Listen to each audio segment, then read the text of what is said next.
Another? Adams, Bedford, Franklin, and Fulton. Winter storm warning in effect from 7 a.m. to 10 p.m. Saturday. Heavy Another snow expected. WSW. Total snow accumulations of 4 to 8 inches. The areas affected include portions of central Pennsylvania. Oh, Pennsylvania this time, that makes sense. Expected from 7 a.m. to 10 p.m. Saturday. Impacts. Travel could be very difficult. Additional details. Snowfall rates of 1 to 2 inches per hour are most likely during the afternoon into the evening. Mixed precipitation should result in reduced snowfall accumulation for areas to the southeast of I-81 and I-78. The Pennsylvania Department of Transportation and Pennsylvania Turnpike Commission strongly encourage motorists to heed all travel restrictions and delay unnecessary travel as significant winter weather conditions will make travel very hazardous.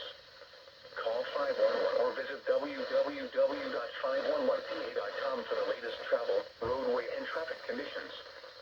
To report snow or ice, post to the National Weather Service State College Facebook page. Use Twitter at NWSSTATECOLLEGE or visit weather.gov/CTP.